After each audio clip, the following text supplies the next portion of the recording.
Members of the National Assembly and the leadership of the Nigerian Social Insurance Trust Fund, NSITF, have called for a review of the presidential directive on a 50% automatic deduction from internally generated revenue (IGR) of the federal government-owned enterprises.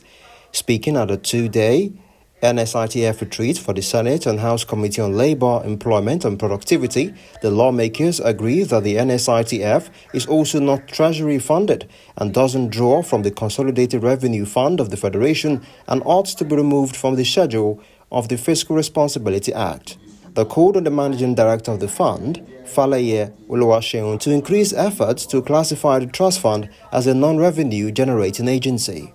Social insurance, if you generate funds and you are still liable to payment of compensation and so on, means in the short run, if you are not very careful, you will have deducted most of those things, and by the time you need to pay, there is nothing to pay.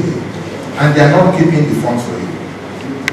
They are spending the funds to meet the short-term needs of government. That is the same thing that is happening to people.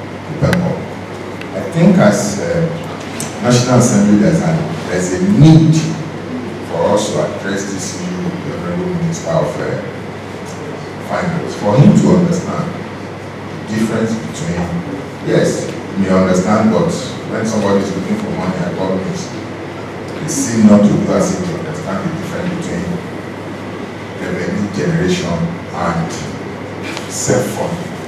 NSITF is self-funding.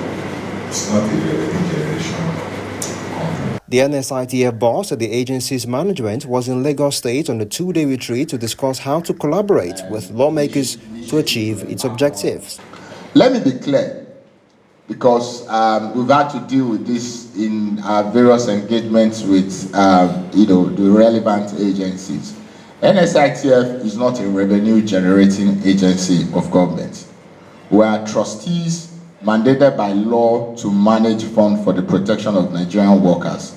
Our missions aligns with other international standards, like I said, such as International Labour Organization and International Social Security Administration. In doing this core mandate, our current staff trend of the fund is about 5,100. And as at 30th of June 2024, were distributed across 70 offices. The NSITF was set up to formulate the employer scheme where the fund provides cash and non-cash support to injured or deceased workers arising from hazards from their work activities.